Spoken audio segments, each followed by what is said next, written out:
Bueno, arranquemos entonces.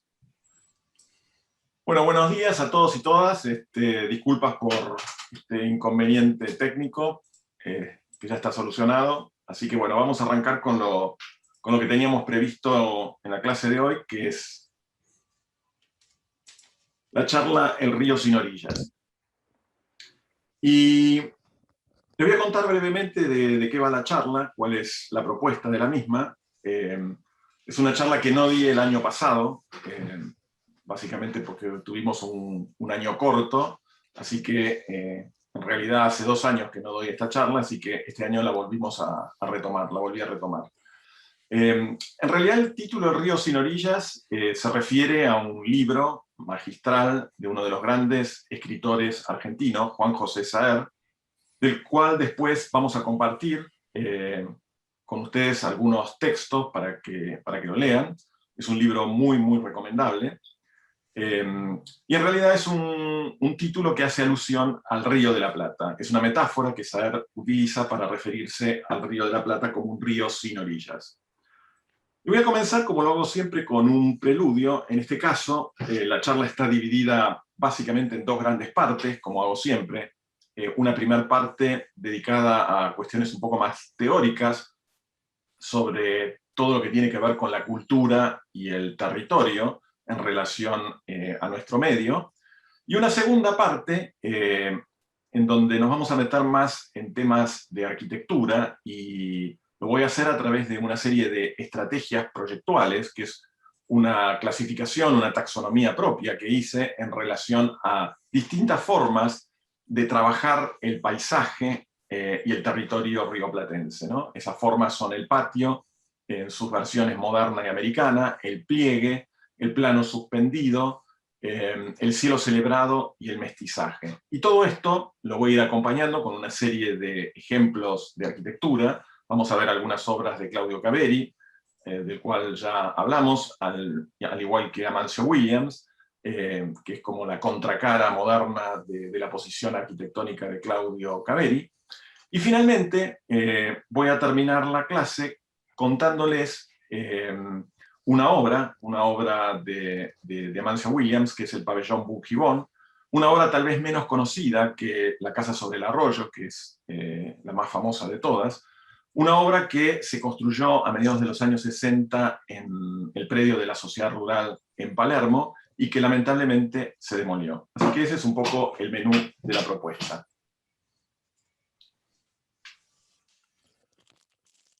Y voy a comenzar citando otra vez a este gran pensador del cual ya estuvimos hablando, que es Martin Heidegger, un gran filósofo alemán. Como dije en otras oportunidades, seguramente el filósofo más importante de Occidente durante el siglo XX, y sin lugar a dudas, en lo que va del siglo XXI, todavía no apareció ninguna figura que tenga la profundidad de pensamiento que tuvo Martin Heidegger. Y hay un texto del cual también vamos a compartir una versión con todos ustedes posteriormente, que es un texto muy citado por los arquitectos. Yo diría es muy citado y poco leído, así que lo que nos interesa es que lo lean. No es un texto muy largo, que se llama Habitar, Construir y Pensar. Y lo que voy a desarrollar en esta primera parte es una serie de comentarios en relación a este texto, para introducirnos en el problema del territorio y de la cultura rioplatense, que de eso va justamente la charla. Este es un texto que Heidegger escribió alrededor de los años 50, ya después de la Segunda Guerra Mundial, cuando estaba recluido en su cabaña de la Selva Negra. Y como les dije recién, es un texto muy citado por muchos arquitectos y poco leído también. Y empieza diciendo así.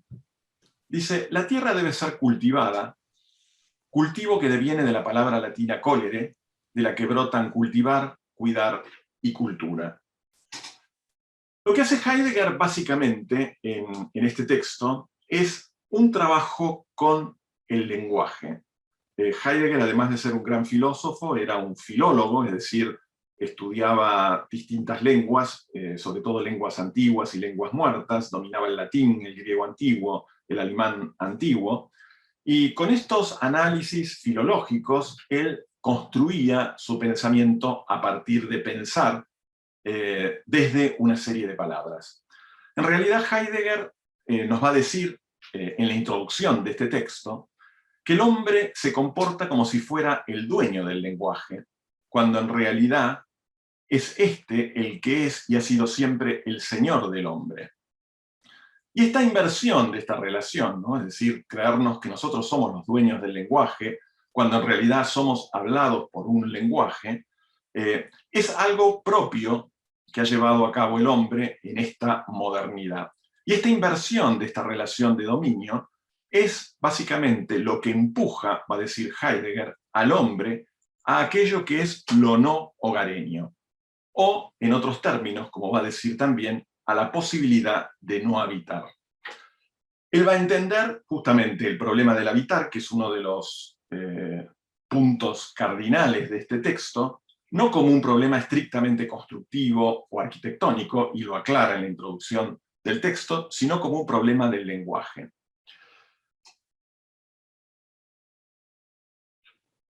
Y sigue con estas relaciones etimológicas en relación al lenguaje, y agrega: y cultivar la tierra es cuidarla y salvarla, y es el hombre que cultiva el que salva la tierra, y así habita, y porque habita, construye.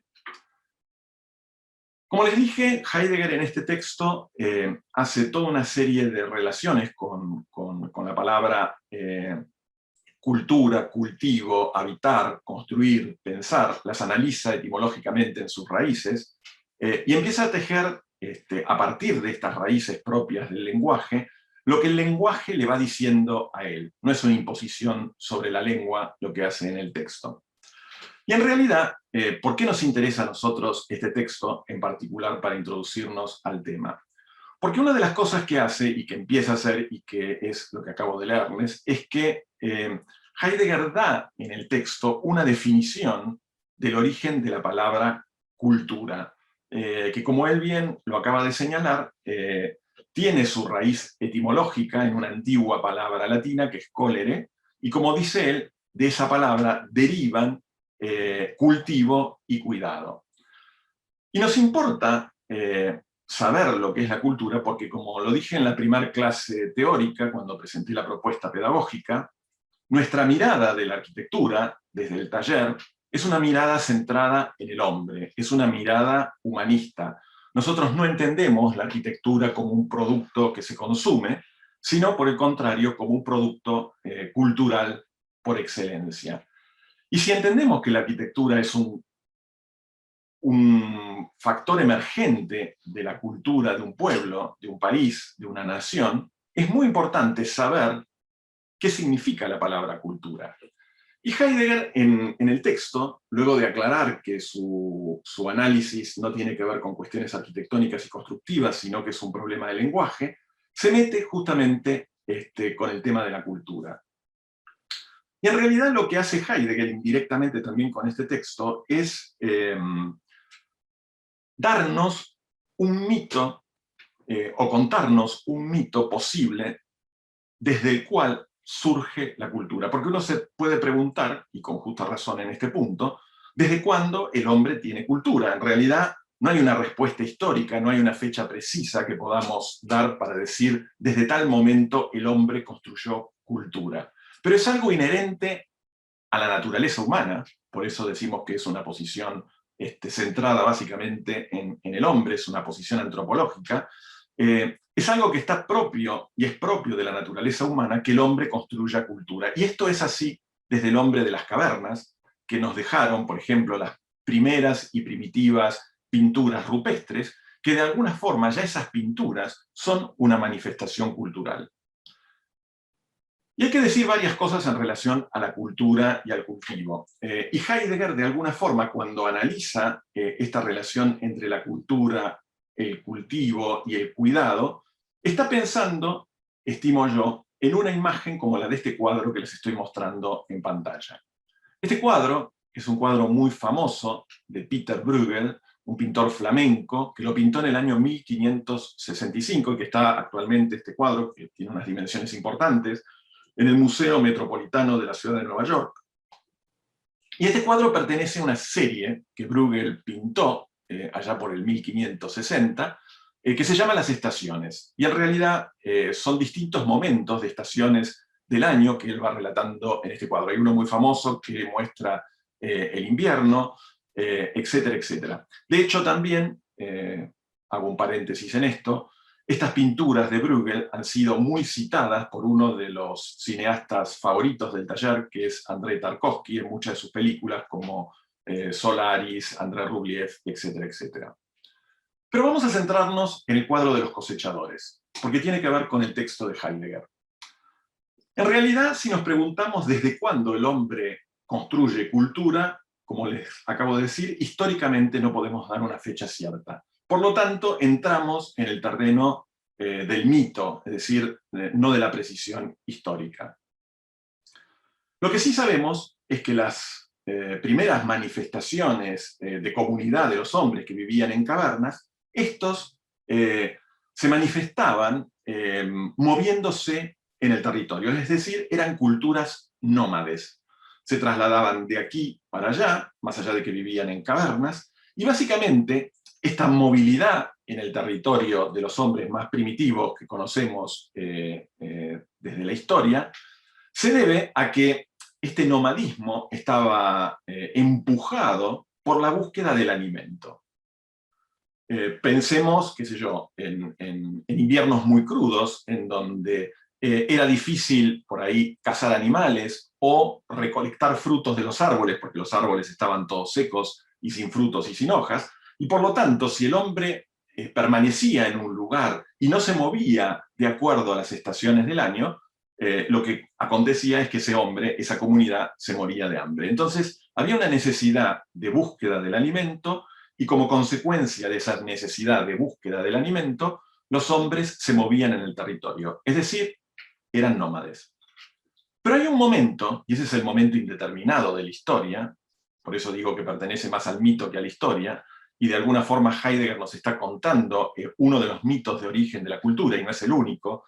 Ya Freud, unos años más tarde, va a contar otro, por ejemplo, del cual no vamos a hablar hoy.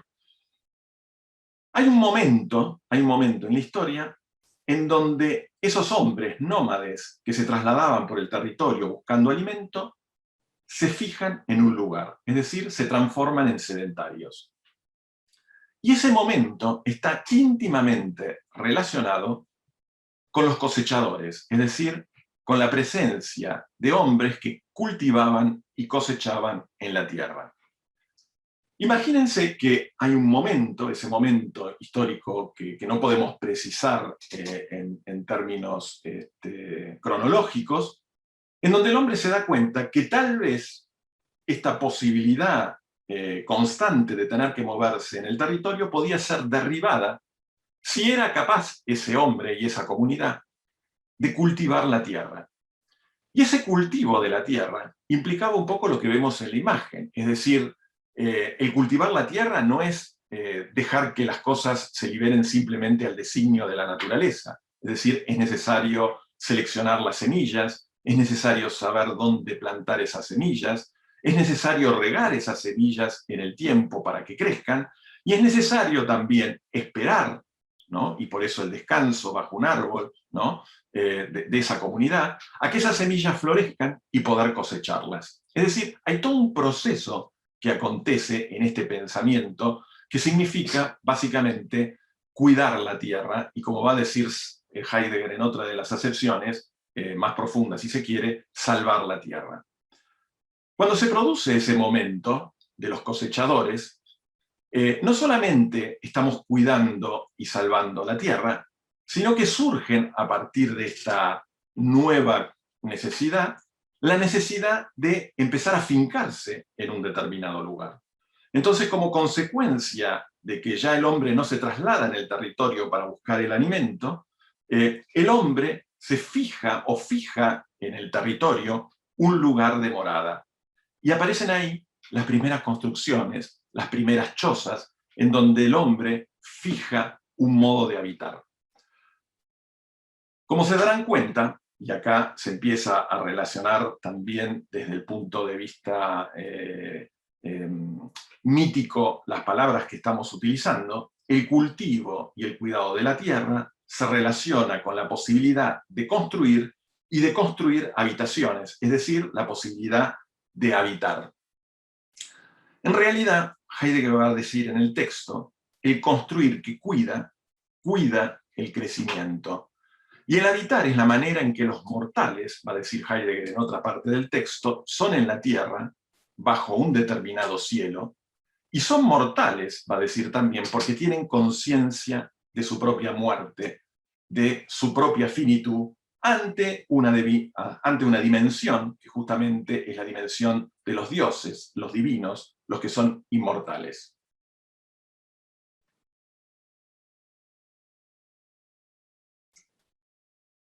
Profundizando en el texto, que es magnífico, es maravilloso, ya lo van a leer, Heidegger va a decir que el habitar, porque de eso se trata, hablamos mucho, sobre todo en la facultad se habla mucho del habitar, sin precisar exactamente qué es el habitar. Y en realidad el habitar no es cualquier cosa. No todas las construcciones habilitan un verdadero o un genuino habitar.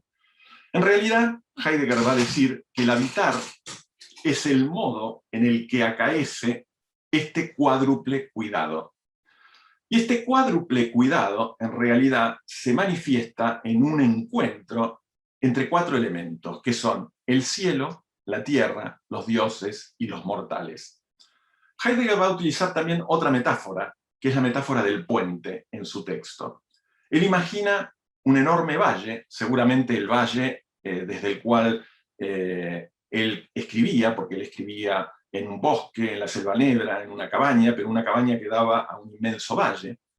Y él imagina que en ese valle, que es un espacio muy extenso, hay un pequeño río que lo atraviesa. Y en ese río, los hombres en algún momento deciden construir un puente para salvar sus 2 orillas. Y me pareció pertinente mostrar justamente la imagen de este puente tan significativo, justamente en su momento de construcción, no el puente terminado que tenemos en Ciudad Universitaria. Y en realidad Heidegger, utilizando esta metáfora del puente, va a decir algo sumamente inspirador. Dice, el puente es básicamente un elemento para salvar la tierra, para salvar la distancia que media entre esas 2 orillas. Y de alguna forma también es una expresión de ese construir cultura por los hombres. Y acá Heidegger distingue otro concepto que es importante. Él va a decir que el espacio, que es otro término que también utilizamos habitualmente sin mucho cuidado en la facultad, el espacio es algo ya dado en la naturaleza. Hay espacio en el mundo de lo natural. Y en realidad esto está entroncado con una visión que Heidegger tenía, que viene ya de Aristóteles, que definía el espacio como la res extensa. Es decir, el espacio es la cosa que se extiende en la naturaleza. El espacio no es cultura, el espacio no es construido por los hombres. El espacio está dado como cosa extensa, como algo que se extiende en la naturaleza. Lo que sí va a hacer el hombre es en ese espacio fijar un punto. Y ese punto lo fija con una construcción, y en este caso él utiliza la metáfora del puente. El puente es una construcción, y él va a decir, es una construcción que si verdaderamente aloja un genuino habitar, es un lugar de encuentro. ¿Es un lugar de encuentro de qué cosas? De 4 cosas, va a decir Heidegger. De un cielo específico, que es el cielo específico de ese lugar, que en este caso lo vemos reflejado en la tierra, que en este caso es el pantano, es el agua del pantano la que refleja el cielo y que también refleja el puente. Obviamente está la tierra, que en este caso es el agua salvada por el puente, el cielo que convoca ese puente y que es único y es preciso de ese lugar, y nos convoca a nosotros, que somos los hombres, y Heidegger va a definir a los hombres como aquellos que tienen conciencia de la muerte o que tienen conciencia de su propia finitud. Y todo eso va a quedar abierto en un lugar cuando además el lugar convoca a una dimensión que excede al hombre y que es la de los dioses o la dimensión sagrada o la dimensión de los divinos, como también lo va a decir Heidegger. El habitar va a ser para Heidegger el modo en que acaece este cuádruple cuidado. Si no existe si no existe este cuádruple cuidado entre cielo, tierra, dioses y mortales, no hay posibilidad de un genuino habitar. Y el habitar justamente es custodiar esta cuaternidad o esta relación de cuatros, ¿no? Y esta posibilidad justamente se da cuando dejamos a la tierra que sea tierra, cuando recibimos al cielo como cielo y esperamos como mortales a los divinos que nos conduzcan. También va a agregar Heidegger otra cosa muy interesante en el texto. Dice, los mortales no son capaces de habitar si no cuidan a estos cuatros. Y el habitar es la medida en que se guarda esta cuaternidad, cuando las cosas son dejadas en su esencia. ¿Qué significa esto? Que en realidad este juego de palabras que él hace, en definitiva nos está mostrando un modo de pensar la realidad que sale o que salta de un pensamiento dialéctico y hoy diríamos un pensamiento binario.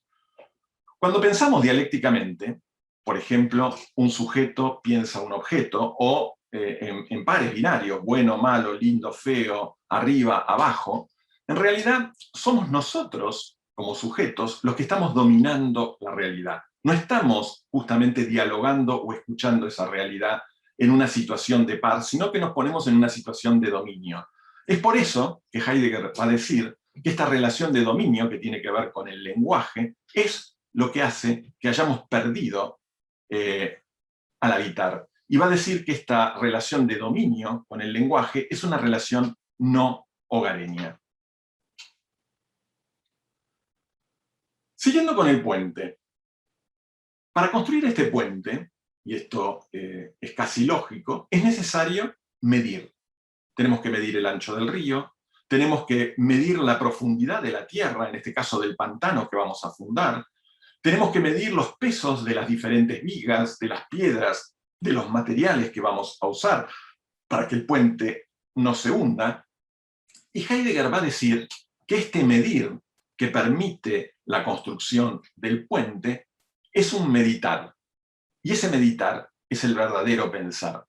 Y con esto estoy diciendo lo mismo que acabo de decir hace un rato. Es decir, este pensar en términos de cuatro, entre cielo, tierra, mortales y divinos, es un pensar que salta de este pensar dialéctico, de este pensar binario, y es verdaderamente un verdadero meditar, un meditar a partir de este hombre que está situado en un determinado lugar y no domina el lugar.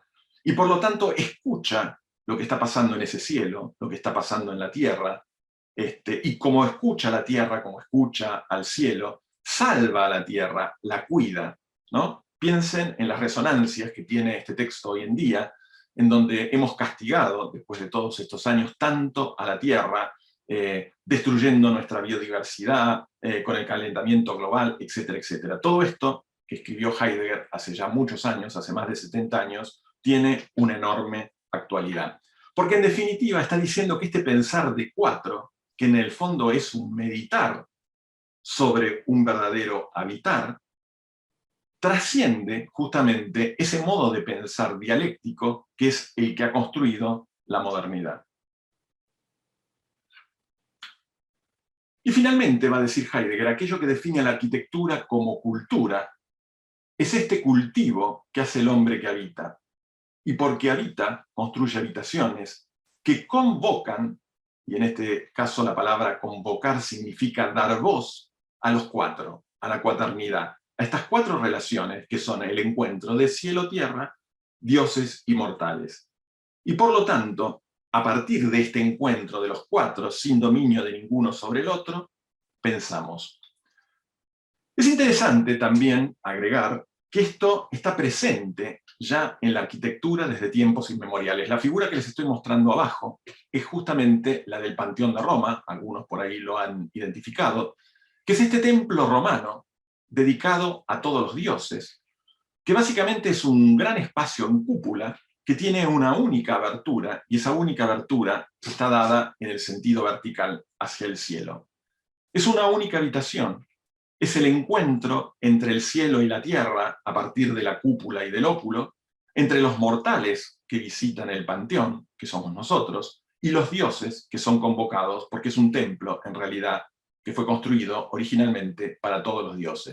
Es decir, esta habitación primigenia es ya un modo de construcción cultural que convocaba ya en el antiguo Imperio Romano a un genuino habitar. Más adelante en el texto podemos sacar, o Heidegger va a sacar, esta conclusión que es magnífica. Él va a decir que en definitiva la habitación poética es el cuidado mismo del mundo. Básicamente, esta habitación poética es un habitar poético que convoca a los cuatro, que coliga, que es otro término que también va a utilizar Heidegger, a los cuatro. Heidegger también en el texto va a decir que el puente y que toda verdadera construcción, y ahí incluimos a la arquitectura, no es un útil. Y con esto borra el campo de la utilidad justamente a la habitación poética, sino que el puente y la habitación poética es una cosa que es capaz de coligar o de relacionar a la cuaternidad. Básicamente, esta coligación otorga o da sitio, o da una plaza, o da lugar, como en el caso del puente, al encuentro de los cuatro. Y básicamente, en otro ensayo, que no es este que les estoy contando, en donde habla del origen de la obra de arte, va a decir que toda obra de arte, e incluye también en esto a la arquitectura, es una cosa y no un útil. Acá les estoy mostrando una imagen también de Tarkovsky, de esta magnífica película que en algún momento hemos visto en varias oportunidades en el taller y les recomiendo que la vean, que la bajen de YouTube y la vean, que es Stalker, en donde sintéticamente la historia cuenta de un Stalker, que es un guía, que traslada a dos personajes que no tienen nombre, pero que uno es un científico y otro es un escritor, es decir, a la ciencia y al arte, los lleva por un lugar muy extraño que se llama la zona. Y la película trata justamente de que en esa zona, en ese lugar tan extraño, alejado de la cotidianidad de los hombres en donde vivían, es un mundo lleno de colores, y estos hombres vivían en un mundo en blanco y negro, y de hecho la película lo muestra así, van, en definitiva, como trayecto a un cuarto, justamente a un lugar de 4 lados o de 4 dimensiones. Ese cuarto, en la historia de Stalker, es un cuarto poético, es la habitación poética, en donde se cumplen todos los deseos. El que llega a ese cuarto cumple todos los deseos recónditos que tiene en su alma. La película es casi una metáfora de esta idea de la cuaternidad de Heidegger, y lo más interesante de todo, que también muestra la película en el proceso, es que a ese cuarto no se llega nunca en línea recta. Y saliendo un poco de Heidegger y entrando en Caveri, Caveri se hace en algún momento, leyendo a Heidegger, esta pregunta. ¿Y qué es lo que hay que pensar? Que es un poco a los que nos incrimina Heidegger. ¿Hay que consumir o hay que crear cultura? Claramente ese es nuestro desafío. Y así, la primera manifestación cultural del hombre va a ser la tumba, que también es un cavar la tierra. Y pensemos en esta metáfora de los cosechadores. Los cosechadores que se afincan en un lugar, que cultivan la tierra, que construyen las primeras habitaciones y como consecuencia de ello crean un genuino habitar, van a morir en ese lugar que va a ser su patria, el lugar de sus padres. Y van a acabar, como primera construcción, sus tumbas. Es decir, la tumba no es más que la manifestación, como digo aquí, cultural del hombre que cava la tierra porque se afinca en un lugar. No hay tumba si no hay lugar, si no hay un afincarse genuino en un lugar. Esta imagen que les muestro acá es del cementerio de Cruces Inclinadas, un camposanto magnífico que visitamos todos los años en Martín García y que esperamos en algún momento poder ir con todos ustedes.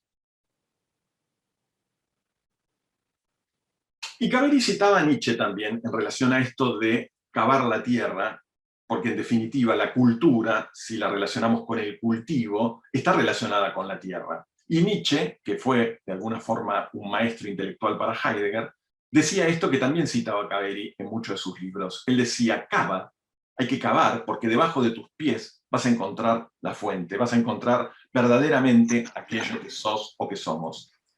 Y la pregunta que nos tenemos que hacer es, ¿qué hay debajo de nuestros pies? ¿Cuál es nuestra fuente? Y en realidad, si miramos más allá de las circunstancias que nos rodean, de la ciudad en la cual estamos inmersos, debajo de nuestros pies está este enorme territorio, que no es más que un horizonte, por un lado líquido, que es el Río de la Plata, o un horizonte de tierra, con algún molino de viento que interrumpe el paisaje cada tanto, que es la pampa. En realidad esta imagen que les estoy mostrando no es la pampa, pero sí es un pedazo de pampa metido en el medio de la ciudad, como es el barrio de Agronomía, en donde podemos encontrar esta imagen, que si yo no les digo, podríamos encontrar en la mitad de la provincia de Buenos Aires y sin embargo está en el centro de nuestra ciudad. O sea, que si sacamos la ciudad del medio, lo que nos encontramos como fuente es este paisaje, es este territorio. Y como les decía, el río sin orillas es una metáfora preclara de Juan José Saer en el libro homónimo que escribe, hablando justamente del Río de la Plata. El Río de la Plata, que es un río muy particular, porque es un río sin orillas. Es un río, como va a decir Saer, al cual le falta la orilla de enfrente. El Río de la Plata, como cuento acá, fue descubierto por este conquistador español, Juan Díaz de Solís, en el año 1516. Estaba buscando una salida desde el Atlántico al Océano Pacífico y pensó que este gran estuario que se encontró en su ruta lo iba a conducir al Pacífico. En realidad, el objetivo era otro, y en realidad el Río de la Plata fue descubierto por error.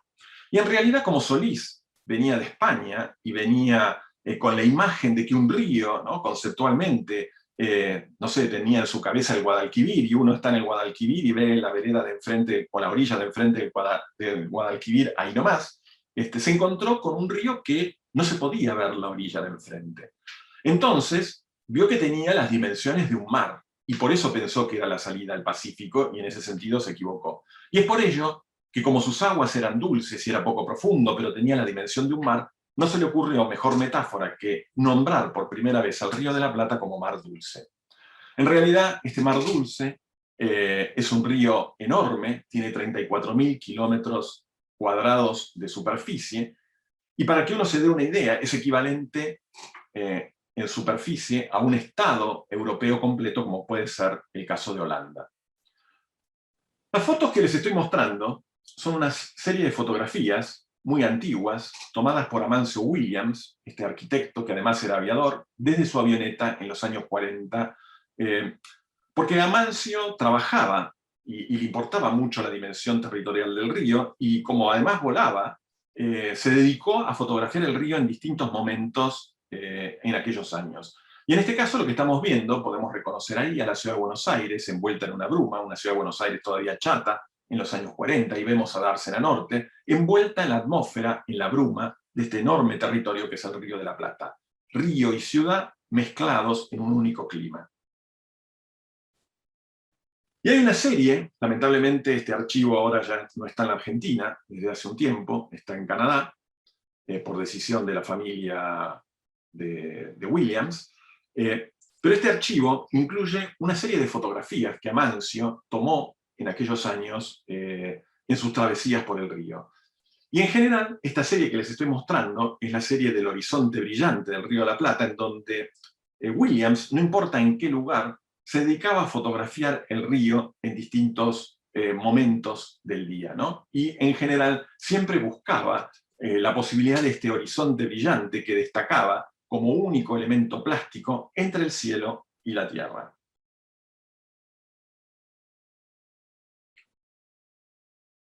Como les dije, estas fotos son de los años 40, por eso están un poco deterioradas, pero es un set magnífico, que Williams además utilizaba como base para sus fotomontajes.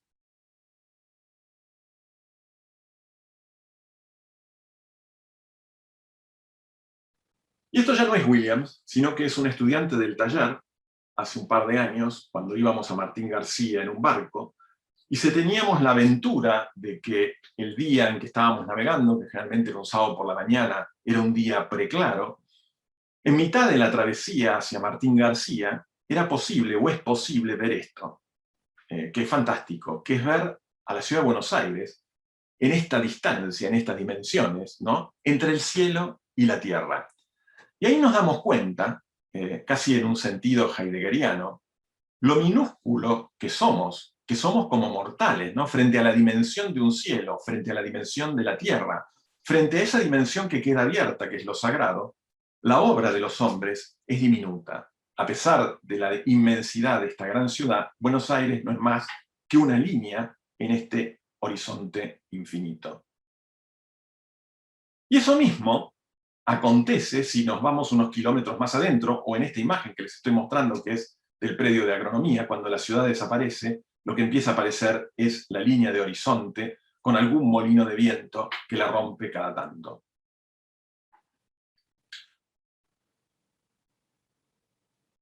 Cultura y territorio.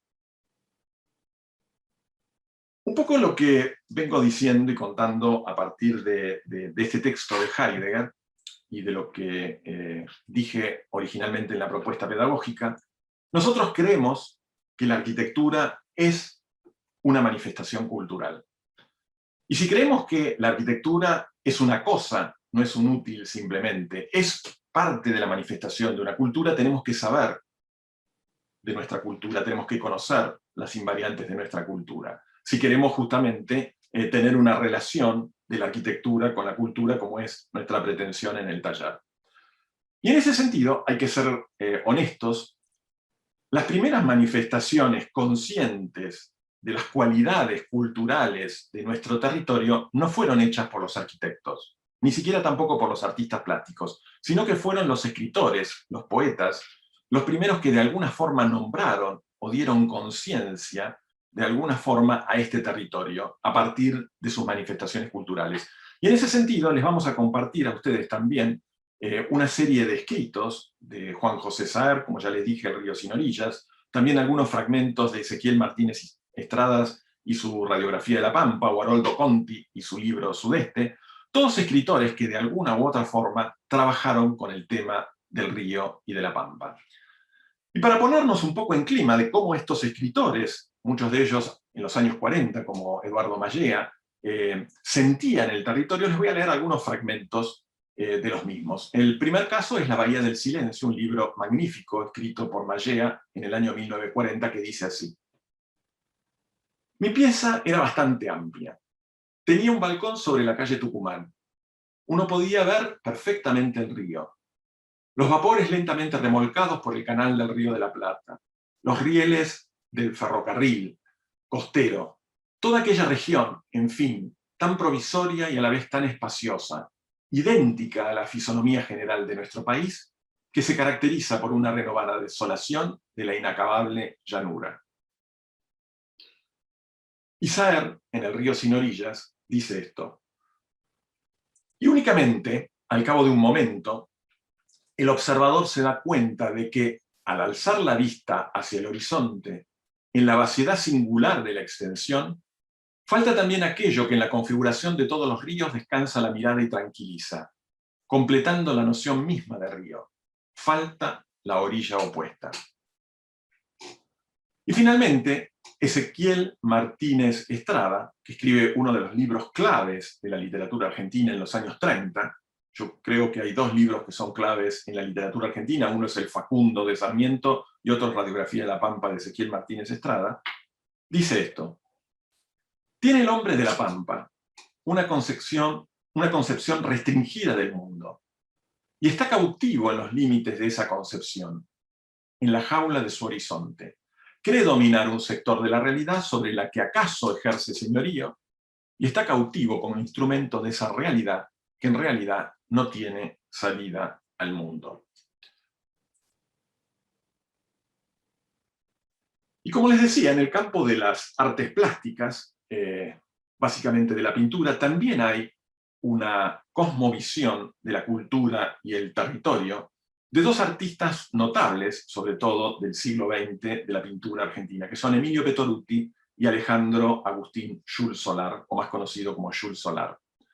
Petoruti y Jules Solar hacen los dos un viaje iniciático a Europa y se conocen uno a otro en la ciudad de Florencia en el ambiente del futurismo italiano que frecuentaban por aquellos años. De hecho, en un libro magnífico que escribe Petoruti en sus memorias, que se llama Un pintor ante el espejo, relata el encuentro con Jules Solar en Florencia y dice que la primera vez que lo vio a Jules Solar era un hombre muy alto, que de hecho lo era un hombre que medía más de 1,90 m de altura, y lo vio en las calles de Florencia, caminando hacia atrás y vestido con un poncho con la bandera argentina. Y ambos pintores, con sus influencias europeas y abrevando de esa cultura europea, del cubismo, del futurismo, de todas esas vanguardias, cuando vuelven a la Argentina producen una obra impregnada de esta dimensión cultural. Por ejemplo, en el cuadro que vemos a la izquierda, es un cuadro de Petoruti que en clave cubista nos está mostrando ese horizonte del Río de la Plata, ese horizonte silencioso. O, en el caso de Jules Solar, a la derecha de la imagen, cuando hace toda esta serie que se llaman las fachadas delta, que en realidad son una serie de construcciones imaginarias que él piensa en el río Luján, en donde él de hecho tenía una pequeña casita, en donde termina sus últimos días, también está pensando en esta dimensión territorial de las construcciones del río. Ambos artistas, Jules Solar y Petoruti, traducen toda esa vanguardia, toda esa modernidad europea en clave rioplatense en sus propias obras. Lo mismo que de alguna forma va a ser en arquitectura Amancio Williams. Amancio Williams, que, como les dije, cuando construye sus proyectos, muchos de ellos utópicos, porque no se terminan de concretar en la realidad, como el Auditorio del Río de la Plata, utiliza esos fotomontajes del horizonte brillante del río para justamente ubicar sus proyectos. O cuando hace este magnífico dibujo, que ya lo mostré en alguna oportunidad, en donde retrata a la ciudad de Buenos Aires como esa foto que les mostré de esta estudiante cuando hicimos el viaje a Martín García. Es decir, entender a Buenos Aires en su dimensión territorial como un medio entre dos grandes vastedades, entre dos grandes infinitos.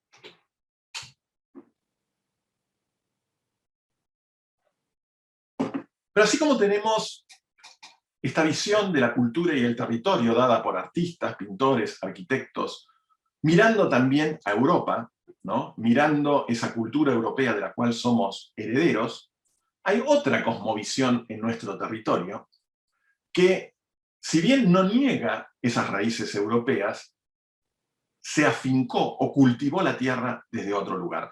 Literalmente metieron los pies en el barro. Y es el caso de lo que podríamos decir del gran pintor argentino que es Antonio Berni, sobre todo con esta serie que les estoy mostrando abajo en la pantalla de Juanito Laguna, ¿no? Que a partir de la invención de un personaje que es un chico orillero, un chico de la calle, lamentablemente muy actual aún esta imagen, construye a partir del collage, ¿no? La figura de Juanito, que en realidad es un chico de las orillas, es un chico que junta basura en los márgenes de los ríos contaminados, ¿no? Entonces ahí vemos toda la basura literalmente pegada que el propio Antonio Berni recolectaba en sus viajes por la ciudad.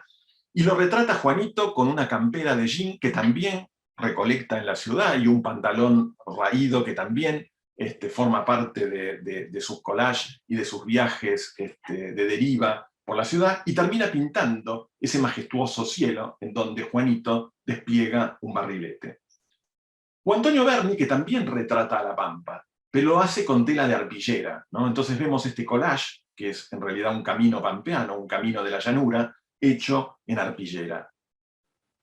Y esa misma cosmovisión, más arraigada a la tierra, más arraigada a nuestra cosmovisión local y no tanto mirando a Europa, es la que va a tener también, y del cual vamos a hablar más adelante en una clase seguramente, Claudio Caveri, cuando funda, por ejemplo, su comunidad tierra, o cuando hace este edificio magnífico que es el Jacarandá en Reconquista en Santa Fe. Es decir, en el medio de la Pampa, construye plegando la tierra, implicándose en la tierra, tratando de encontrar una poética local, una poética que salve la tierra desde acá, desde nuestro cielo, desde nuestra tierra, con nosotros, que somos los hombres que la habitamos, en relación a los dioses. Y yendo a la otra orilla que visitamos en el 2017 a este gran ingeniero uruguayo que es Eladio Dieste, nos vamos a encontrar con una cosmovisión parecida en la obra de este gran ingeniero, y por ejemplo, en una obra emblemática como es la Iglesia de Atlántida, muy cerquita de Montevideo.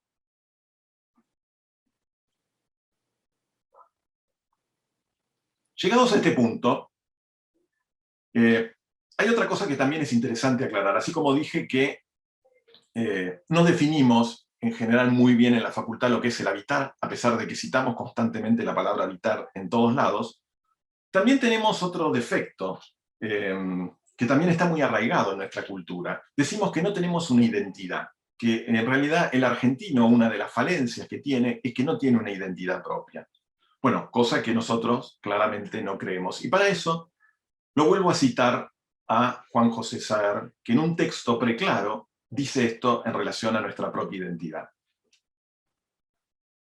En ese vasto territorio chato y sin bellezas naturales, como no ser la desmesura y la monotonía, el más urbanizado y poblado de la Argentina, a pesar de la ausencia de todo color, se encuentra lo más característico de un país que durante décadas se interrogó ansiosamente acerca de su identidad, sin comprender que justamente era esa incertidumbre lo que la definía.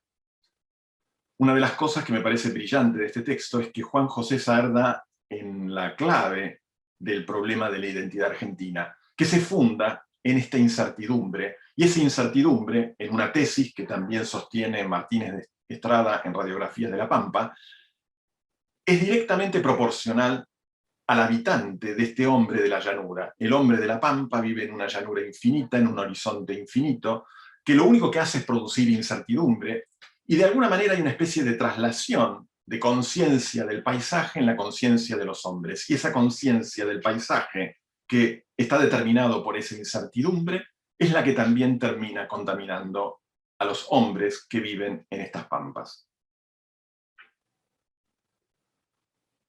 Y ya entrando en términos más arquitectónicos, ¿no? Que es la segunda parte de esta charla, en algún momento se me ocurrió hacer una especie de taxonomía. Taxonomía es una clasificación de distintas estrategias proyectuales que entiendo existen como posibilidades genuinas de trabajar desde nuestro territorio. Y las denominé así: el patio, el pliegue, el plano suspendido, la tierra cavada, el cielo celebrado y el mestizaje.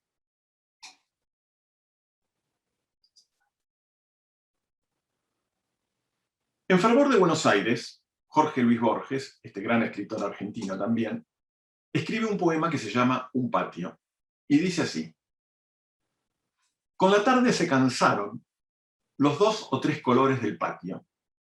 Esta noche, la luna, el claro círculo, no domina su espacio. Patio, cielo encauzado. El patio es el declive por el cual se derrama el cielo en la casa.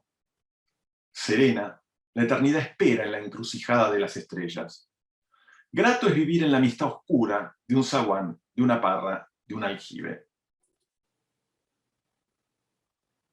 No me consta que Borges haya leído el texto de Heidegger que acabo de citar en el inicio de mi clase. Estoy casi seguro que sí lo ha hecho, pero como vuelvo a repetir, no me consta. Y sin querer ponerme a analizar un poema, porque lo menos que uno tiene que hacer con un poema es analizarlo, lo que me parece extraordinario de este poema, no solamente porque retrata un patio, como lo vemos en esta imagen a la izquierda del gran pintor uruguayo Figari, que muestra un patio colonial típicamente rioplatense, es decir, con una parra, con la gente rodeando cerca del aljibe el patio, ¿no? con los esclavos negros, ¿no? La tertulia. Aparece la escalinata que sube al mirador, porque desde el mirador se puede controlar la inmensidad del horizonte infinito, de la llanura o del río cuando venían los barcos, ¿no? Es decir, ese microclima que genera este patio de muros encalados y pisos de ladrillo, es un retrato de época magistralmente hecho por Petoruti. Y de alguna forma, ese retrato de época también está en el cuento de Borges, En Fervor de Buenos Aires. Y volviendo a Borges y a Heidegger, digo, no me consta que Borges haya leído este texto de Heidegger, pero claramente, si analizamos, y me voy a permitir esta especie de mini sacrilegio, el poema, podemos ver que está escrito en clave de cuaternidad, es decir, nombra, de alguna manera, a los 4 elementos que hacen a un genuino habitar, ¿no? Que construyen un genuino habitar a partir de la relación de los 4, es decir, del cielo, de la tierra, de los dioses y los mortales. ¿Y dónde dice esto? Bueno, básicamente cuando está hablando de la noche, de la luna, el claro círculo, de que el patio en realidad es el cielo encauzado, está nombrando todos los elementos que conforman parte del cielo del lugar, es decir, el patio en relación al cielo. Y dice esta metáfora increíble, bellísima, dice, el patio es el declive por el cual se derrama el cielo en la casa. Es decir, una de las dimensiones de la cuaternidad está presente en el poema.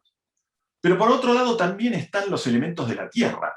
Está el zaguán, está la parra, el aljibe, podríamos agregar la escalera, ¿no?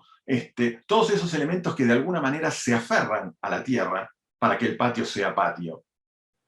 Y por eso también está el encuentro de los hombres, ¿no? Que es la otra dimensión de este cuidado que es el habitar, el construir, que es justamente la relación entre los hombres que se encuentran gratamente a vivir su amistad en ese oscuro patio.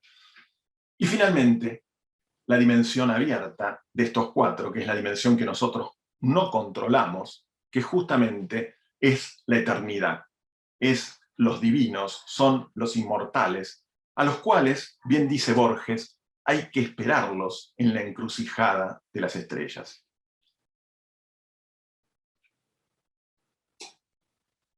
Y dentro de esta cosmovisión del patio rioplatense, podríamos decir que hay dos miradas también antitéticas en la forma de construir patios. Una de ellas es, como denomino acá, el patio moderno, que es un patio que Amancio Williams construye en una casa que le pide su hermano Mario, muy próxima al terreno donde se alojaba la famosa casa sobre el arroyo construida en Mar del Plata. En ese terreno, como les decía, hay una fracción que pertenecía a Mario Williams, y Mario Williams decide construir ahí, muy cerca a la de su padre, una casa. Y por supuesto le pide a su hermano arquitecto que le haga el proyecto, pero le da una condición, o le pone una condición al hermano que era insostenible para Williams. Le dice, yo quiero una casa de estilo Tudor, siendo justamente Amancio Williams uno de los maestros de la modernidad, discípulo de Le Corbusier, que aborrecía todos los estilos históricos. Esta imposición de su hermano Mario prácticamente va a hacer que rechace el proyecto. Pero lejos de rechazarlo literalmente y decirle, mirá, yo no te voy a hacer la casa, de hecho, es más, le recomiendo un arquitecto que podía hacerle la casa Tudor, va a hacer un proyecto, por suerte va a hacer un proyecto, y lo deja registrado con una serie de dibujos y planos, que es lo que les voy a mostrar ahora, y además le escribe una carta a su hermano explicando los motivos de este proyecto y por qué lo hace así, y por qué no hace una casa Tudor. De hecho, también vamos a compartir con ustedes esa carta, que es una carta mecanografiada por Williams a su hermano Mario. Y hace una casa en ese predio arbolado, muy cercano a la casa del arroyo en Mar del Plata, en torno a un patio. Y él va a decir, la planta en torno a un patio te hará recordar a la antigua casa romana de la que deriva la casa criolla. Y hace también un set de acuarelas en donde muestra esta casa de patio, es una casa muy moderna, elevada sobre pilotis, con una planta baja libre y un patio central en el medio al cual dan todas las habitaciones. El predio original es lo que ustedes están viendo a la derecha de vuestras pantallas. Ahí se ve el arroyo, es una L el predio, ¿no? Básicamente, donde se ve la casa sobre el arroyo, en el medio del terreno boscoso. Justo en uno de los bordes aparece esa construcción circular que es la casa de los sirvientes, ¿no? De la casa del personal de servicio, que en aquella época se estilaba a pesar de que era una casa de vacaciones. Y del lado derecho aparece un gran claro en ese bosque, en donde Amancio decide ubicar la casa de su hermano Mario. En realidad, cuando construye el proyecto, hace teje toda una serie de reflexiones y pensamientos en esa carta que son magníficos de leer. Y explica por qué decide hacer un patio en este lugar. Y lo explica de una manera, si se quiere, muy poco racional, a pesar de que Williams era muy racional en sus proyectos en muchos sentidos. Porque él dice que va a partir, y esto es lo más interesante de esa carta para mí, entre otras cosas, que va a partir de dos sensaciones. Va a decir que ese predio tiene dos sensaciones que él percibía en el paisaje, es decir, se sensibilizó frente al paisaje y sintió dos sensaciones. Va a decir, hay una sensación de serenidad que transmite el lugar, básicamente en ese claro del bosque. Y por otro lado, hay una sensación de dramatismo que está dada por el mismo bosque, por la misma intensidad del bosque de árboles que pueblan todo el terreno. Y como la casa va a estar justamente en tensión entre estas dos sensaciones, decide ubicar la casa en el diedro entre el claro del bosque y el bosque mismo, y decide, para mediar entre estas dos sensaciones antitéticas, crear, como va a decir él, y me parece una definición magistral de lo que es el patio, una sensación más humana. Y por eso el patio. El patio, que está en el claro, de alguna manera va a ser una especie de síntesis entre el dramatismo del bosque y la serenidad de ese prado abierto.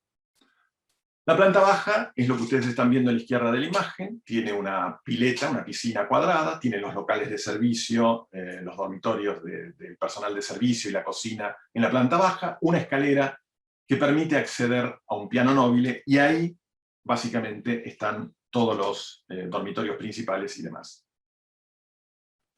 Ahora bien, esta obra de Williams no deja de ser un patio moderno, un patio elevado racionalmente en las alturas, como proponía de alguna manera la arquitectura despegada del suelo de Amancio Williams. Pero en esta misma geografía, otro arquitecto, que es Claudio Caveri, del cual ya estamos comentando algunas de sus obras, propone, acá muy cerca en San Isidro, hacer una casa a la que hoy sería, podríamos decir, la madre de Mex Urtizberea, que ustedes seguramente conocen, porque está en los medios, porque Caveri construye en los años 50 a la familia Urtizberea una primer casa que va a ser la primer Casa Blanca. Cuando la señora Urtizberea se divorcia de su marido, le encarga a Caveri una segunda casa en San Isidro. Y allí Caveri construye una casa en torno a un patio, pero con unas características, podría decir, totalmente opuestas a este espacio del patio moderno que propone Williams en su casa en Mar del Plata. Lejos de ser un patio abierto a todas las direcciones, dominado desde arriba, transparente en alguna medida en planta baja, lo que va a proponer Caveri en San Isidro, para la casa de la señora Urtizberea, es un patio americano, es un patio casi laberíntico. En realidad, cuando la señora Urtizberea lo llama a Caveri, lo primero que hace es preguntarle que está a punto de comprar un terreno, que es este terreno que vemos en la imagen de vuestras pantallas a la izquierda, que era un terreno muy particular, porque es un terreno cuya línea municipal, o sea, la calle, está ahí arriba, ¿no? Desde la cual se accede por un portón a un pasillo muy largo, muy largo, muy largo, y finalmente aparece al fondo, casi en el pulmón de la manzana, el predio propiamente dicho en el cual se podía construir la casa. Y como era un terreno muy, muy raro, que no tenía una fachada a la calle, le pregunta a Caveri qué le parecía para poder construir ahí una casa. Y por supuesto a Caveri ese terreno le encantó, ¿no? Caveri era un tipo muy reservado, ¿no? Tiene esas condiciones de interioridad que tiene toda la arquitectura de Caveri, y le pareció fantástico para poder desarrollar allí su proyecto. ¿Y qué propuso Caveri? Caveri propuso hacer un patio, pero que lejos de ser un patio, como les dije, transparente, elevado, dominado en todas sus relaciones desde arriba, propuso hacer una directriz muy americana de eje quebrado, que es algo que viene justamente en la arquitectura americana desde la arquitectura hispana por herencia de los musulmanes, que es básicamente hacer un recorrido, que es lo que está dibujado ahí en la planimetría en línea roja, de eje quebrado, es decir, es un camino que se va quebrando constantemente en sus direcciones. No es un camino en línea recta, como el cuarto de Tarkovsky que yo señalaba al principio de la charla. Es un camino que se desvía completamente de su trazo original. Y esto está hecho casi adrede por el mismo terreno y por los mismos obstáculos que Caveri va construyendo a lo largo del camino. Hay una primera reja y aparece un muro curvado, después el camino se curva a una de las medianeras, se llega a otro punto y se llega al fondo del terreno y otra vez vuelve a girar, y en lugar de ver el patio, Caveri va a decir voy a poner unas barritas, como la arquitectura de Barragán, va a decir unas barritas a lo Barragán, atraviesa ese pasillo con las barritas a lo Barragán, y en donde ahí se ve también una pileta, como en el caso de Williams también hay una pileta, en este caso también tenemos una pileta de natación, y finalmente desembocamos en el Estar, y descubrimos finalmente el patio. Esta idea de un patio laberíntico, de un patio relacionado más con la tierra, un patio construido a partir de la directriz de eje quebrado, me permite decir a mí que es un patio americano.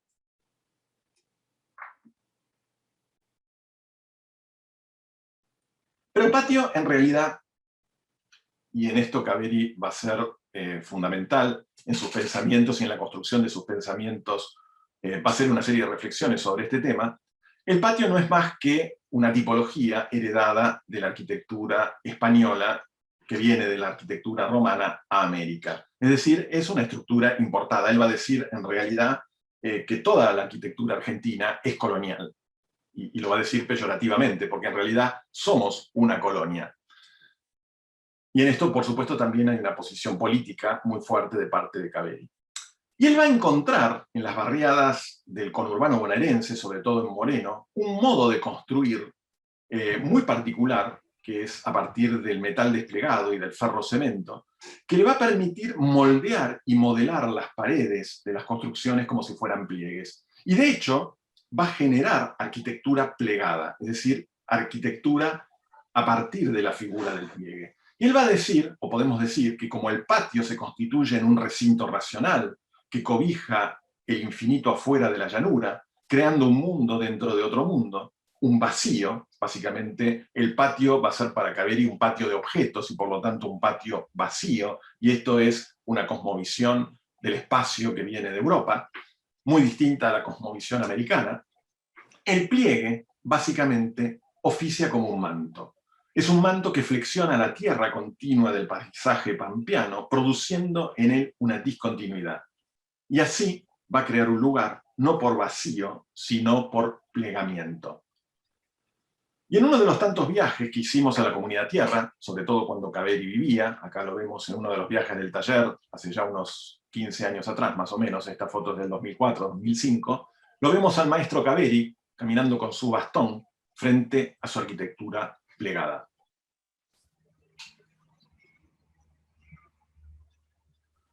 Y frente al pliegue tenemos la cosmovisión racional del plano suspendido de Williams. Frente a la dimensión del territorio, y en lugar de plegarnos al territorio, Williams va a decir que lo mejor es generar en este territorio un plano suspendido en él.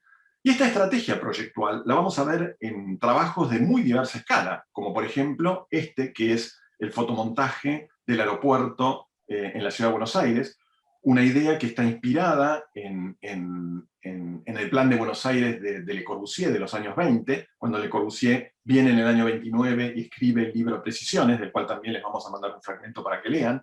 Hace un proyecto para la ciudad de Buenos Aires y coloca el aeropuerto en el Río de la Plata. Esa idea originalmente es de Le Corbusier, pero que Le Corbusier la deja nada más que en un bosquejo, en un simple plano. El que termina desarrollando esta idea es Amancio Williams y propone justamente un aeropuerto con esas pistas enormes que tienen todos los aeropuertos. Todavía los aviones eran cuatrimotores en esa época, no teníamos aviones jets.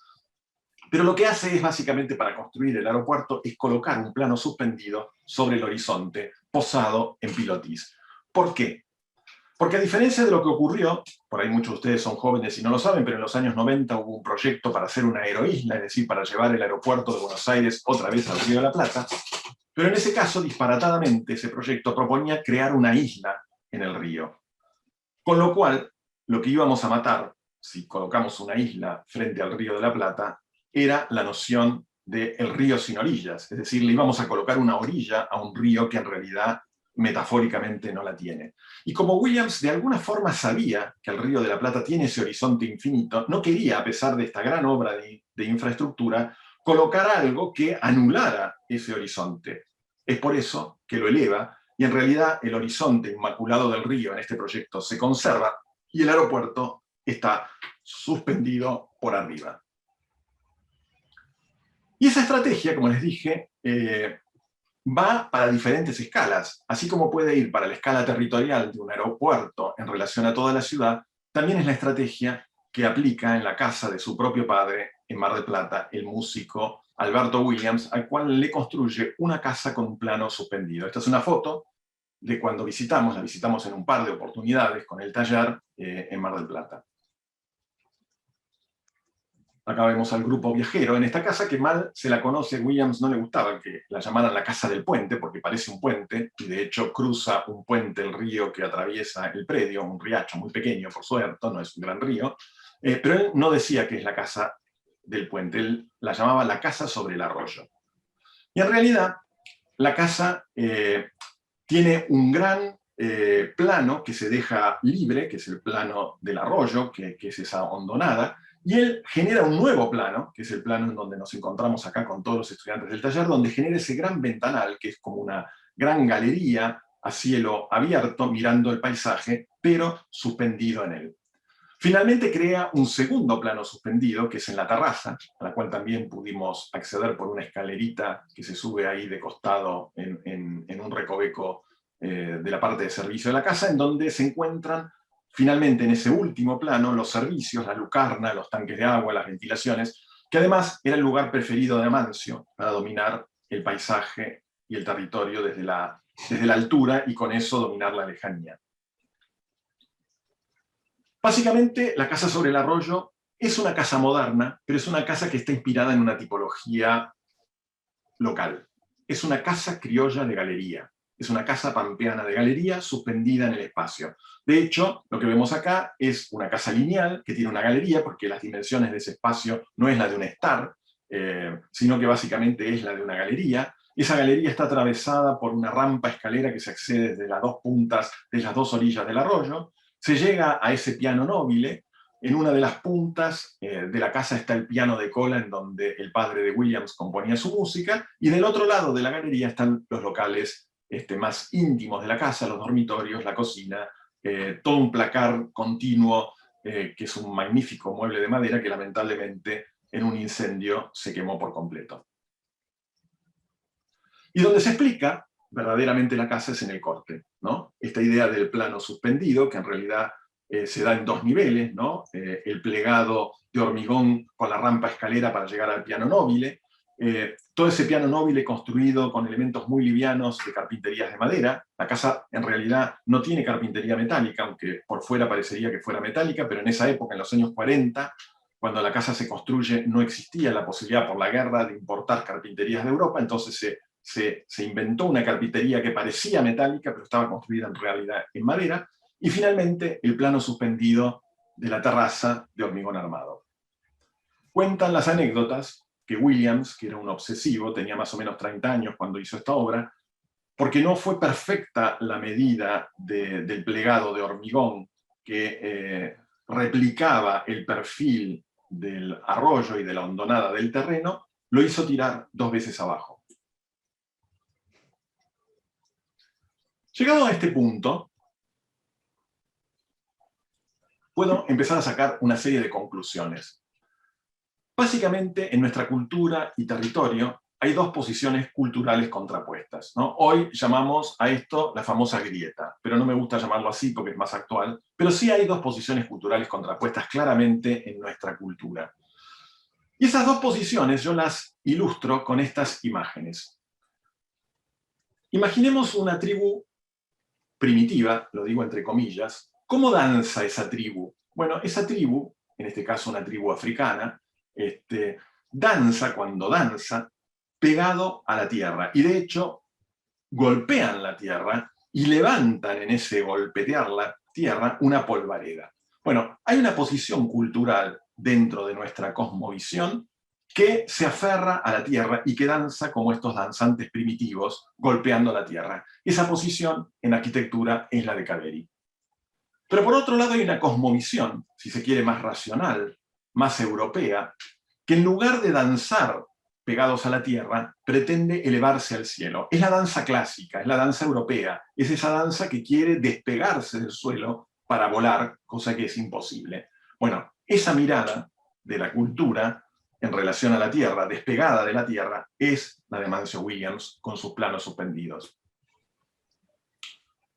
Y paradojalmente hay un discípulo de Amancio Williams, que este año lo estamos citando bastante, que es Emilio Ambas, que es el autor de este magnífico texto que es La Universidad, que lo hemos compartido con todos ustedes, que fue, como les digo, discípulo de Williams, actualmente tiene su estudio en Nueva York y en Milán, y que tiene una serie de proyectos muy interesantes. A mí particularmente este es uno de los que más me interesa, y me interesa porque difiere bastante de su maestro, difiere bastante de la cosmovisión cultural que tenía Williams, porque propone básicamente un proyecto para un grupo de cosechadores. No estrictamente esto está en la Pampa Argentina, pero podría ser la Pampa, ¿no? Y vemos un conjunto de cosechadores que construyen una capilla en ese paisaje desolado en donde cosechan sus frutos.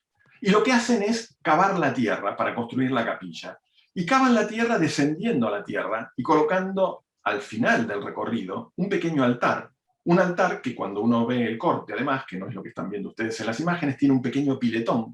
Y ese piletón refleja el cielo. Entonces acá vemos cómo un simple acto de construir, en un genuino construir, convoca y cuida el crecimiento de los cuatro. Están los mortales, que son los que cavan la tierra.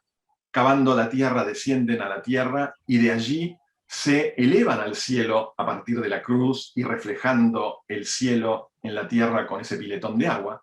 Y en ese juego de cuidado de los cuatro, convocan la dimensión que no pueden controlar. En este templo convocan a los dioses.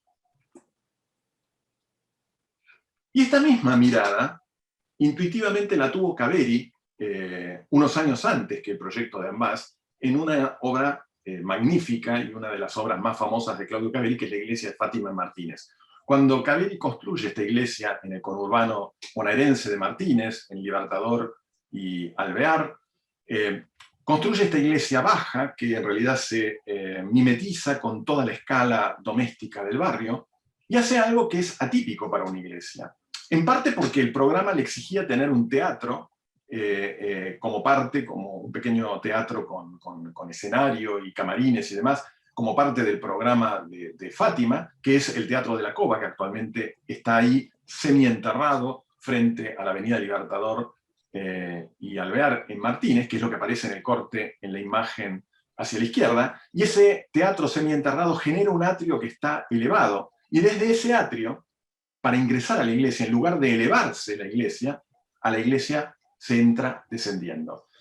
Caveri va a pensar mucho y va a reflexionar mucho sobre por qué descendió en Fátima. En ese momento no lo tenía claro. Al final de su vida, en una serie de textos y escritos que escribió, empezó a reflexionar de por qué era importante descender. Y de hecho, si ustedes miran atentamente el corte, no solamente se desciende por esa escalinata, sino que hasta llegar al altar, el piso está levemente inclinado hacia abajo. Y finalmente, el altar es la culminación de este lugar, ahí sí se eleva a través de la cúpula hacia el cielo. Es decir, hay un juego, como el juego también de la cruz, de ascensos y descensos.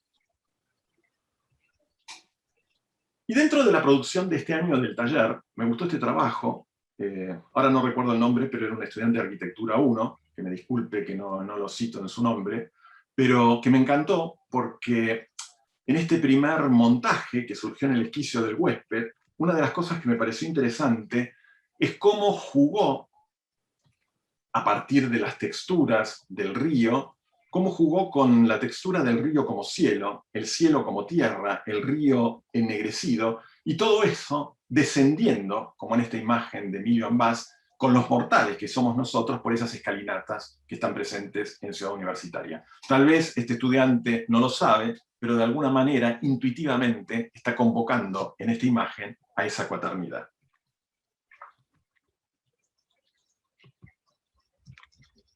Por supuesto, el plano suspendido implica otra de las estrategias que para mí son parte de la poética de la modernidad rioplatense, que es celebrar el cielo.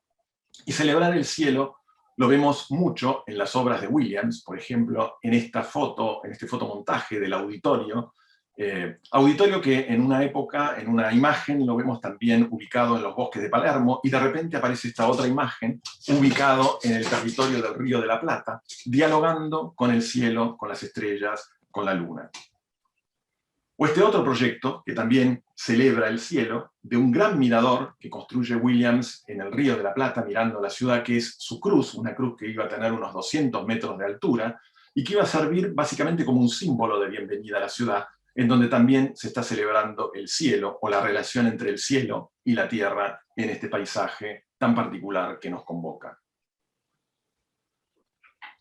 Y la última estrategia que quiero comentar es el mestizaje, porque justamente esta tensión entre estas dos posiciones culturales contrapuestas, como programa, lo que hoy llamamos esta grieta insalvable, no me gusta la palabra grieta, pero sí estas dos posiciones culturales contrapuestas, es posible, y Caveri lo decía, que de alguna manera exista algún tipo de mediación. Y tal vez cuando seamos conscientes como sociedad, como cultura, de la posibilidad de mediación entre estas dos posiciones contrapuestas, logremos encontrar una salida común.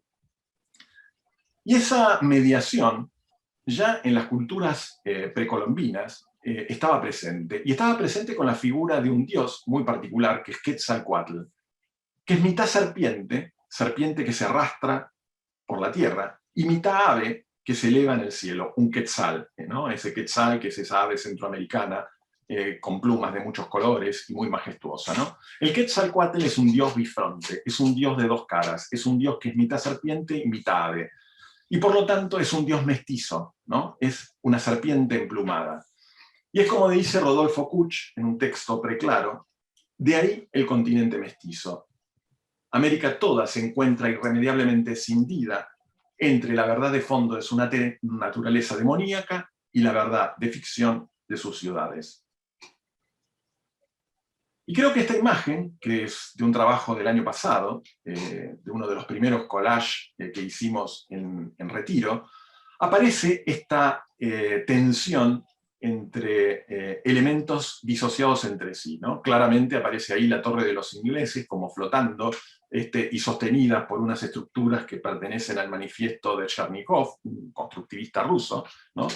Y es un poco esto como lo dice también Caveri, ¿no? Que la totalidad, y eso es un dato interesante para nosotros, no es un dato preexistente, sino que se va conformando como vivos heterogéneos, justamente enlazados y conformando un tejido de relaciones movedizas. Eso es el mestizaje, y es una posibilidad, es una estrategia, sin lugar a dudas, proyectual, que nos permite justamente trabajar desde nuestro lugar. Y en definitiva, esta tensión o esta escisión en estas dos posiciones también se ve en el campo de la pintura, ¿no? Dos figuras del hombre representadas por dos pintores antitéticos. A la derecha, Emilio Petoruti, que cuando pinta al hombre lo pinta como un arlequín europeo, enmascarado, con sus trajes coloridos, cuadriculados, tomando su guitarra, ¿no? Es una figura que de alguna manera está aludiendo el arlequín a un dios griego, ¿no? Es a Hermes Trimegisto, ¿no? Está toda la carga de esta figura humana, pero pensada en los dioses europeos, en los dioses griegos. Y por otro lado, la mirada de Antonio Berni, otra vez con su Juanito Laguna, un hombre encarnado desde nuestro lugar, un chico orillero remontando su barrilete de colores, pero rodeado de toda la basura. Y para terminar, les voy a contar rápidamente esta obra, que me parece que es una obra que no muchos la conocen, por eso me gusta contarla, porque todos conocen La casa sobre el arroyo de Amancio Williams, y esta obra, que es de Amancio Williams, es una obra que sí construyó Amancio, de las pocas que construyó, en el predio de La Rural en el año 66, como consecuencia de una exposición en la Sociedad Rural Argentina, y se lo encargó la empresa cerealera Bungibón. Era un pabellón, y esto es importante ya empezar por ahí, que iba a durar 15 días. O sea, era una obra efímera. Amancio sabía que iba a ser una obra efímera. Y a pesar de que iba a ser una obra efímera, él propuso hacerla en hormigón armado. Ahí ya hay una contradicción, claramente. Y propuso hacerla a partir de un elemento estructural que él venía experimentando 30 años antes, con el matrimonio de Jacques Ossal y su mujer, que eran dos arquitectos que trabajaban con él, que son estos famosos paraguas, que en realidad es una forma arquitectónica que rescata la idea de sostener una estructura con un único elemento de sostén, con una única columna, casi como si fuera una vieja tipología estructural que se llama el pilar sagrado y que está presente en algunas culturas primitivas. Bueno, estos pilares sagrados son los que construyen estos paraguas, y que venía Amancio experimentando con él teóricamente y que no los había podido llevar a la práctica en ninguna de sus obras. Entonces la primera vez que puede llevar adelante este programa es construyendo este pabellón en la rural. Y las referencias son múltiples. Por un lado está, por supuesto, toda esa carga europea que él traía con Le Corbusier y el sistema del modulor. Básicamente hay un sistema, en la imagen que aparece arriba a la izquierda, del modulor, en su serie roja y en su serie azul, que es un sistema armónico que regula todas las medidas del pabellón. Aparecen también referencias a Melnikov, que es un constructivista ruso que también está citado en la obra, y aparecen también referencias a otro paraguas muy famoso, que es el de la Johnson Wax, de Frank Lloyd Wright, que es una obra que construye Wright en Estados Unidos. Acá vemos parte del proceso de la obra que me interesa mostrar y la relación con el atelier de Melnikov, que es este constructivista ruso, ¿no? La planta baja se construye por dos cilindros que se interceptan en planta, como ocurre también en la casa de Melnikov. Lo que vemos arriba son algunos croquis preliminares del proyecto de pabellón de Williams, y a la derecha un fotomontaje con fondo azul, que también forma parte del proyecto de Williams, una vez que el pabellón se demolió. ¿En qué consiste la obra? Es un terreno triangular en el medio de la sociedad rural argentina, en donde se posan esos dos paraguas que tienen un único punto de apoyo. En la intersección de las aristas de esos dos paraguas aparece un pequeño piletón azul que aloja agua. La idea original es que estos paraguas estuvieran en relación al río, esa era la idea de Mancio. Y después aparecen una serie de muros que prácticamente no tocan el suelo, porque el plano principal es un plano suspendido que está en otro nivel. Se accede a la escalera y aparece ahí, básicamente, en ese plano suspendido, la exposición de productos de la empresa Bungibón, que, como les dije, es una empresa cerealera, que producía en ese entonces las pinturas albas y todos sus productos agrícolas, etcétera, etcétera. Y bueno, ahí se hace la exposición de los materiales, y todo eso cubierto con una cubierta muy interesante que está construida con unos tensores de acero inoxidable y una tela que tiene los colores de la bandera argentina, tensada también. Acá vemos los dibujos, los cortes y las vistas.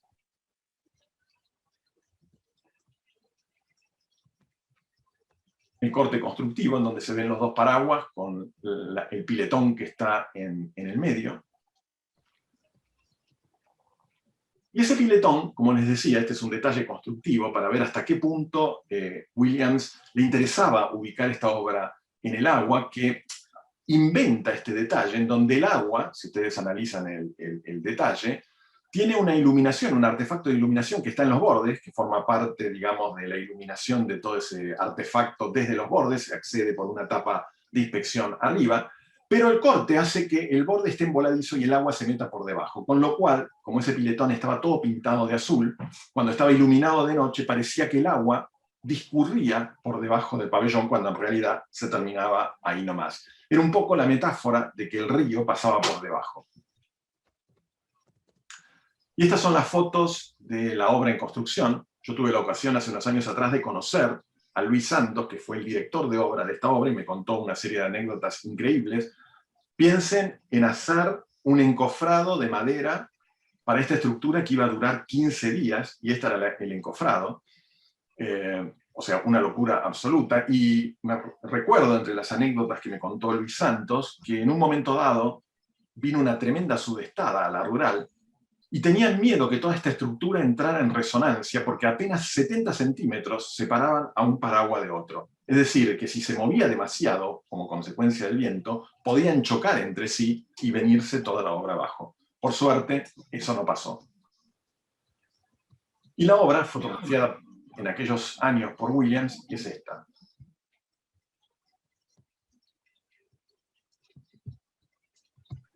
Muy argentino.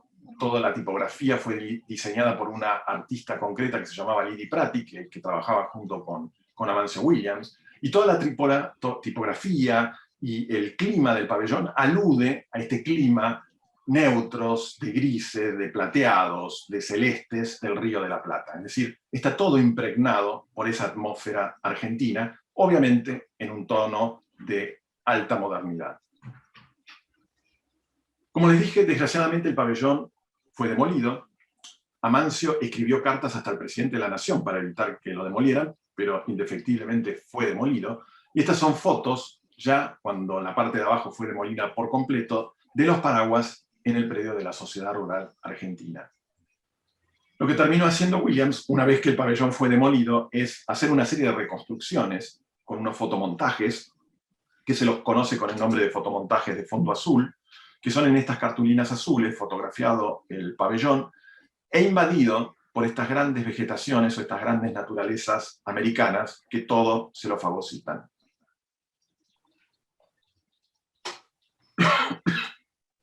Para terminar, más o menos en horario, les voy a leer esta cita de Juan José Saer de otro gran libro escrito por él, que es El Entenado. De esas costas vacías me quedó sobre todo la abundancia del cielo. Más de una vez me sentí diminuto bajo ese azul dilatado. En la playa amarilla éramos como hormigas en el centro de un gran desierto. Muchas gracias.